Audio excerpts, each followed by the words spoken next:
ముందుగా వేదిక టీవీ ప్రేక్షకులకు స్వాగతం. వేదిక టీవీ చేపడుతున్న సర్వే ఏదైతే ఉందో ఇది కేవలం ప్రజల అభిప్రాయాలు మాత్రమే. వేదిక టీవీ అభిప్రాయం కాదు. నిజాన్ని నిర్భయంగా ప్రజలతో మాట్లాడి చర్చించడానికి వేదిక టీవీ ఎల్లప్పుడూ కృషి చేస్తుంది. ఇందులో భాగంగా ఈరోజు సూర్యాపేట జిల్లాకు రావడం జరిగింది. మరి ఈ సూర్యాపేటలో ఉన్నటువంటి కొత్త భాషకి చాలా గ్రామాల నుంచి ప్రజలు నేరేడ్చెల్ల, భీమారం, కోదాడ, తుంగతుర్తి, మహబూబాబాద్ నుంచి ప్రజలు ఇక్కడికి రాకపోకలు సాగిస్తుంటారు.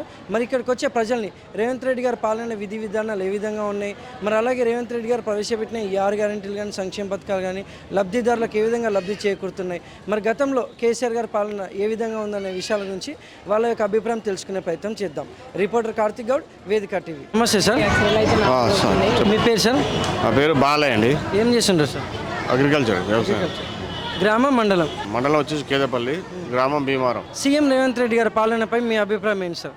రేవంత్ రెడ్డి పర్లేదండి, కొన్ని మంచిగా ఉన్నాయి. ఫ్రీ బస్ ఒకటి, రుణమాఫీ, రైతు బంధు ఉంది, రైతు భరోసా కొన్ని బాగానే ఉంది. అంటే కొన్ని ఆలస్యం అవుతున్నాయి పథకాలు. పేదవాళ్ళకి సంక్షేమ పథకాలు కొన్ని ఆలస్యం అవుతుంది. రైతు బంధు కొంచెం ముందు చేస్తే బాగుండేది. ప్లస్ ఇంకోటి ఇప్పుడు అంతా దళారుల మధ్యవర్తులు కొంతమంది చేసి వాళ్ళ అనుకూలంగా మార్చుకుంటారు. కొన్ని పథకాలు పేదలకి సరిగ్గా చేరట్లే.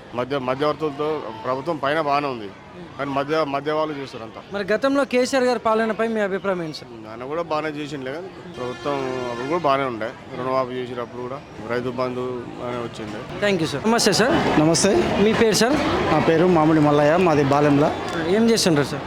మేము వ్యవసాయం చేస్తాం, మేస్త్రి చేస్తాం. సీఎం రేవంత్ రెడ్డి గారి పాలనపై మీ అభిప్రాయం ఏంటి సార్? సీఎం రేవంత్ రెడ్డి పాలన గత ప్రభుత్వం కంటే ఇప్పుడు చాలా మంచిగా ఉంది. మనకు సన్న ఓట్లు పెడితే బోనస్ ఇస్తాడు, అన్న ప్రకారంగా బోనస్ ఇచ్చిండు. ఇప్పుడు మళ్ళీ మనకు ఇంద్రమ్మ ఇల్లు ఇస్తాడు, ఇంద్రమ్మ ఇల్లు ఇస్తుండు.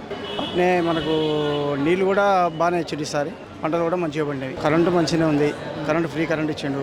గ్యాస్ కూడా సిలిండరు ఇస్తాడు, 500కి సిలిండర్ ఇస్తుండు. మరి గతంలో కేసీఆర్ గారి పాలనపై మీ అభిప్రాయం ఏంటి సార్? కేసీఆర్ ఇండ్లు ఇస్తానని ఇండ్లు ఇవ్వలేదు, వాటర్ అయితే మంచిగా ఇచ్చిండు. ఇక ఏ పనులు కాలే, ఆ ప్రభుత్వంలో ఏ పనులు కాలేదు. మరి ఇప్పుడు వడ్లకు గిట్టుబాటు ధర ఏదో ఉందంటారు సార్? గిట్టుబాటు ధర సన్న దొడ్డోడ్లకు 23-20 ఇస్తుండు. అంతకుముందు 21-20 ఉండే, ఇప్పుడు 23-20 ఇచ్చిండు. Thank you sir. Thank you sir.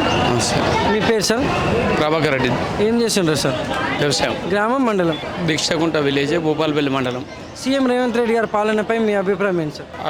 కొన్ని గత ప్రభుత్వం కన్నా కొన్ని చేర్పుల మార్పులు, భూభారతి చట్టంను సన్నవాళ్ళకు బోనస్ ఇవ్వడం ఏంటంటే కౌలు చేసుకున్న రైతులకు మంచి అవకాశం. గతంలో ఎప్పుడు లేదు. కౌలుకి ఇచ్చిన వాళ్ళకే ఎంతమంది బెనిఫిట్ ఉండేది, రైతు బంధుకి ఇట్లా. కానీ అది బంద్ చేసి బోనస్ ఇవ్వడం మంచి. భూభారతి కూడా గతంలో ప్రభుత్వం ఉన్నప్పుడు ఈ మిస్సింగ్ నెంబర్లని మొత్తం కాస్త కన్నా తీసేసి మొత్తం పట్టా ఉన్నాయో ఉంచారు, మిగతా తీసేసింది. 2 లక్షల ఎకరాలు తీసేసింది. భూభారతి చట్టం తీసుకొచ్చి ఆయన అమలు చేస్తే రైతులకు మేలు జరుగుతుంది. మరి గతంలో కేసీఆర్ గారి పాలనపై మీ అభిప్రాయం ఏంటి సార్? కేసీఆర్ గారు కొన్ని మంచి పనులు చేసాడు, కానీ అది ధరణి అనేది చాలా రైతులకు ఉపయోగం లేని పని. అది దాంతో భూములు చాలా మిస్సింగ్ చేసింది. అది మంచి అక్కరాని పని. అది అయితే కొన్ని పర్వాలేదు, బాగానే ఉండే.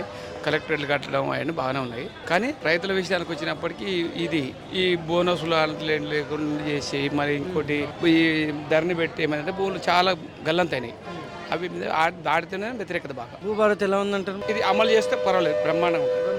భూభారతి చేస్తే ఏమైందంటే అందరికి భూమి హక్కు కల్పించిన వాళ్ళు అవుతారు. మళ్ళీ దాన్ని 100 సంవత్సరాల దాకా దాన్ని ఎవరు జరపకుండా ఉంటుంది అన్నట్టు. Thank you sir.